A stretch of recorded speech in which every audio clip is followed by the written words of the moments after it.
Olha, estamos de volta e o tema de hoje é cirurgia bariátrica. É um procedimento indicado para tratar casos de obesidade grave.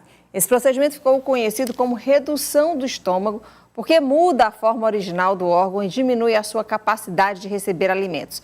Durante a pandemia, houve uma queda de quase 70% no número de procedimentos realizados pelo SUS no último ano. Mas a partir de agora, o Ministério da Saúde classificou a cirurgia bariátrica como essencial e prioritária com a retomada dos procedimentos em até 3 meses. E o Vida Saudável convidou aqui o médico Antônio Moreira para nos passar mais informações sobre esse tema, como é que é feita essa cirurgia, quando que ela é indicada, o que deve acontecer com essa recomendação do Ministério da Saúde. Então é isso. Boa tarde, doutor Antônio. Seja bem-vindo aqui novamente aqui ao Vida Saudável. Obrigado pelo convite novamente. Boa tarde. Bom, hoje a gente vem com outro assunto, né, que é essa questão da cirurgia bariátrica. E o senhor é cirurgião bariátrico também. Então, eu queria que o senhor começasse a falar para a gente quando que essa cirurgia ela é indicada. Quando que a pessoa, de fato, deve passar por essa cirurgia? Bom, veja bem, essa pergunta é o passo inicial, né? Porque muita gente confunde, né? Cirurgia bariátrica com cirurgia estética, acha que todos podem fazer. E, na realidade, há indicações bem estabelecidas pela literatura e pelos órgãos reguladores. Atualmente, no momento, a indicação é para aqueles que têm índice de massa corpórea, chamado IMC, maior ou igual a 35 quilos por metro quadrado, associado a alguma doença chamada comorbidade, que as mais frequentes são diabetes, dislipidemias, que é o colesterol elevado, né? Problemas de coluna, artrose, hérnia de disco. Já por conta do sobrepeso, exatamente, né? Doutor, a gente tem até uma cartela, para que o senhor já vai falando das indicações, para a gente facilitar aqui a nossa... Olha, IMC igual ou superior a 50 quilos por metro quadrado, é isso, doutor? Bom, aí no caso aí já é um super obeso, né? Eu estava começando pelas indicações menores, né? Que é IMC de 35 quilos, que é uma obesidade intermediária ou obesidade grau 2. E se o paciente calcula o IMC, para a gente entender? Tá certo. É muito fácil. Quem tiver com o seu celular aí pode já calcular o seu IMC. Você pega seu peso, aliás, você pega a sua altura, né? E multiplica ao quadrado. Vamos botar lá 1,5 metro. Multiplica 1,5 metro vezes 1,5 metro. Esse produto aí, você vai agora pegar o seu peso corporal e dividir por esse produto aí. Pelo seu peso ao quadrado. Não, pega o peso, ou pela sua altura divide, ao quadrado. Exatamente. Aí você vai ter o IMC.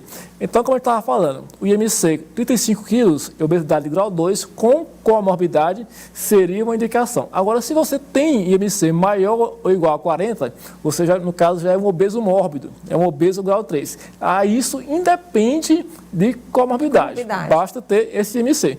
E nesse caso aí já é um super obeso, né? Então esse aí está mais do que indicado, né? E aí não precisa ter comorbidade nenhuma, né? Não, aí já é uma super obesidade. Aí isso que o senhor estava falando, igual ou superior a 40 quilos, o IMC, sem perda de peso, menos, mesmo com acompanhamento médico e nutricional comprovado durante pelo menos 2 anos. Exatamente. O primeiro passo é saber se tem o IMC, aquilo que eu te expliquei. Outro fato que é muito exigido pelos convênios e até também pelo sistema público é isso aí. É um laudo que você já tentou diversas formas de perder peso, acompanhamento com endócrino. E aí chega o IMC igual ou superior a 35 quilos, que é o que o senhor estava falando por metro quadrado, que é o que o senhor estava falando que tem que estar associado com algum tipo de comorbidade, né? Exatamente. Colesterol alto, diabetes, pressão alta. Pressão alta, isso. Risco cardiovascular elevado. Esteatose. Então, essa é uma cirurgia que tanto os planos de saúde quanto o SUS, eles disponibilizam, não é isso, doutor? Sim, já é disponibilizado há algum tempo, né, pelos planos de saúde e pelo SUS também. Aqui no Piauí, nos últimos anos, tem crescido o número de cirurgia no SUS, tanto no HGV, e parece também que agora o Hospital Universitário está se preparando para isso também, né? Uma equipe montada com essa finalidade. Coloca a cartela aí, por favor, da bariátrica bypass, para a gente entender como é que funciona essa cirurgia. A gente bota a imagem, aí já fica mais claro. Explica pra gente, doutor, o que acontece? Bom, então, são 2 técnicas que são mais comumente utilizadas, né, tanto no Brasil como no mundo. Essa é uma delas, o bypass gástrico. Você veja ali que no desenho tem uma pequena bolsinha. Né? Verde, né? É a verde. Depois do esôfago, você já passou aí o grampeador e separou uma pequena bolsinha do estômago, que é anastomosada, né, ligada com o intestino delgado, que você vai seccionar lá embaixo, né, uma altura determinada de 1 metro depois do que a gente chama de ângulo de Trites. Doutor, então assim, não diminui o estômago aí, não tira o estômago, pois é, vou tentar simplificar. Gente, que eu não entendi ainda. Bom, no bypass gástrico, o estômago é sim reduzido, essa pequena bolsinha, mas a parte maior, aquela róseo, ela não sai da barriga, ela fica no abdômen, apenas não é usada para alimentação. E além disso, há uma alteração na posição do intestino delgado com a intenção de diminuir a absorção de nutrientes. Então, ou seja, seria vai isso. Diminuir o seu estômago. Diminui o volume gástrico funcionante e, além disso, muda um pouco a posição do intestino delgado. Se a pessoa quiser voltar a ter o estômago maior, pode? Ela é reversível, essa cirurgia, ou não? Ela é reversível, sim, mas não é tão simples, né? Não é indicado. Nem é tão simples também. Vamos colocar agora outro tipo de cirurgia, que já é a gastrectomia, não é isso? Gastrectomia vertical, também conhecida como sleeve ou manga gástrica. Então, nessa cirurgia aí você vê que aquela parte mais clarinha, o estômago ficou um aspecto tubular, semelhante ao do esôfago. Então, é uma cirurgia que você reduz drasticamente o volume do estômago, mas, em compensação, aquela parte mais cor rosa-salmão, ela sai da barriga, ela é excluída. Ela não... Ou seja, você corta o estômago, tira esse pedaço mesmo, esse pedaço maior, ele sai por um dos orifícios, né? Não fica lá, ao contrário do bypass. Qual que faz mais? É essa ou a do bypass? Então, veja, as duas técnicas são muito recomendadas e aí depende muito de fatores. A gente pode dizer que mundialmente, especialmente na América do Norte, né, Estados Unidos, o sleeve tem, nos últimos anos, passado. O sleeve é essa que retira total ali o...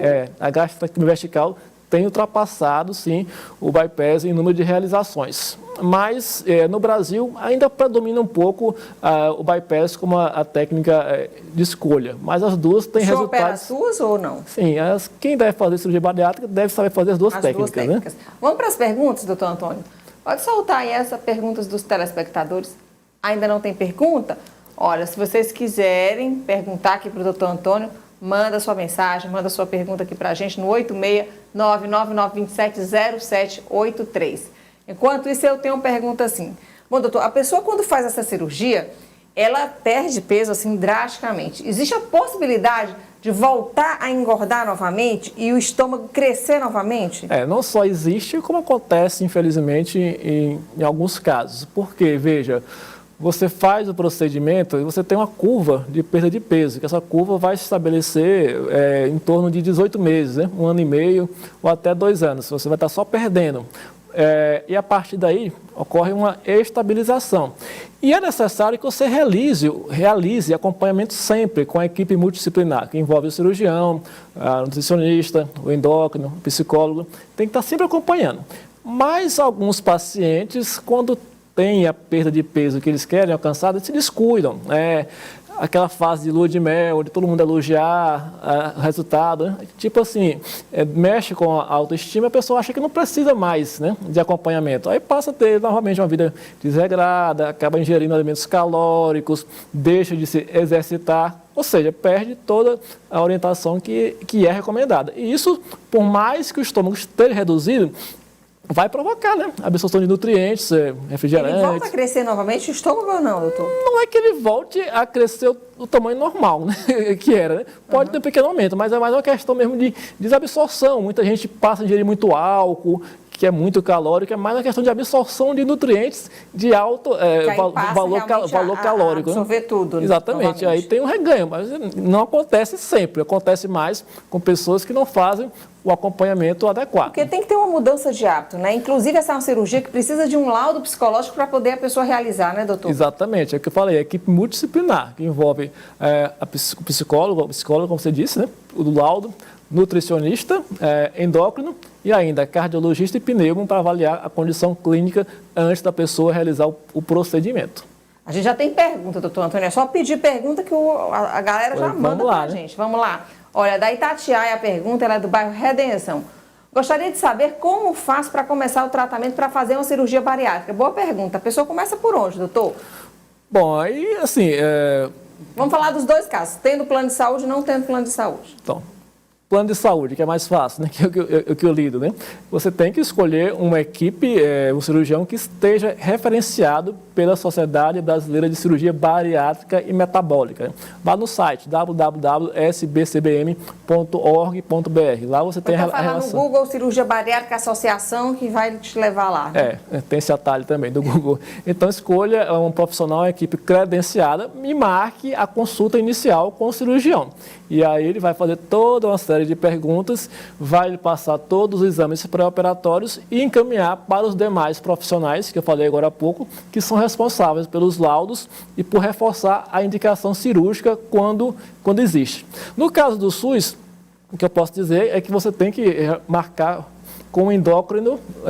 Vai no postinho, marca com endócrino. Exatamente, marca com endócrino, que aí o caminho seria esse, o endócrino do SUS, encaminhar para a equipe que vem realizando isso. O plano de saúde também seria pelo endócrino? Começa pelo endócrino, não, depois não, plano de saúde já não. Pode ir direto no cirurgião? Direto com o cirurgião, desde que ele tenha essa noção aí que a gente falou agora há pouco, né? Do IMC e esses critérios que a gente disse agora há pouco, né?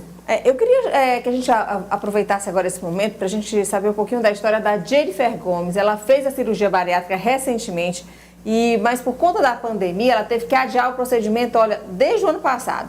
Ela conta agora como é que foi ter que esperar todo esse tempo, quase um ano, para a realização da cirurgia. Vamos acompanhar. Eu sou paciente de pós-operatório de cirurgia bariátrica. O meu método utilizado foi o bypass gástrico.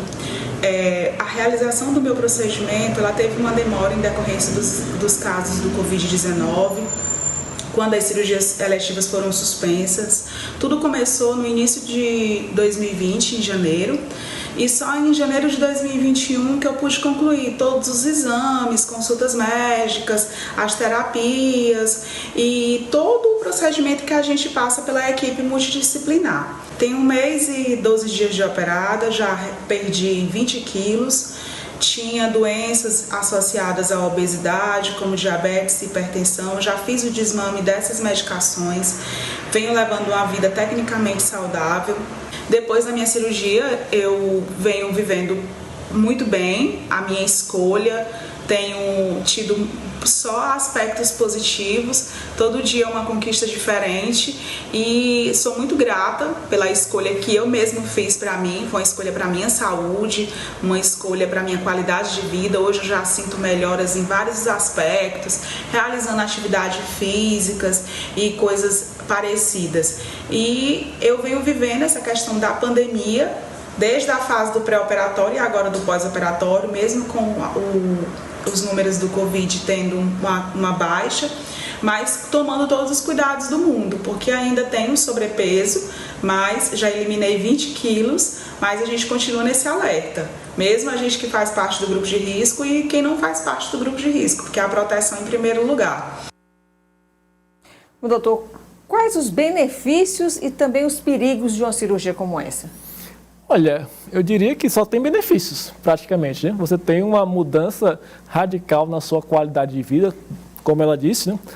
Há uma cura de várias doenças associadas, você consegue curar a sua hipertensão, o seu diabetes, suas dislipidemias. Então, é uma vida nova, né? Que você consegue atingir. Mas é uma cirurgia, né, doutor? Não, mas veja, lógico que a gente está falando de uma cirurgia que atualmente já está bem segura, né? Uma cirurgia que não é... A gente tem muita, não só falando de mim, mas em geral, quem realiza tem muita experiência. Claro que há se for falar em estatística, 0,5%, 0,5% de alguma complicação, né? Como eu disse, tem que escolher realmente um centro credenciado, né? Não é uma coisa que há muito realmente, como é que eu posso dizer, fantasma quanto a isso, que você vai operar e tem risco de morte. Quanto a isso, eu sou radicalmente, digo assim, que não existe isso, né? Lógico que é uma cirurgia, mas não é para ninguém ter esse pensamento. Mas é bom que a pessoa estude, veja, analise o profissional, todo o procedimento, não é isso? Exatamente.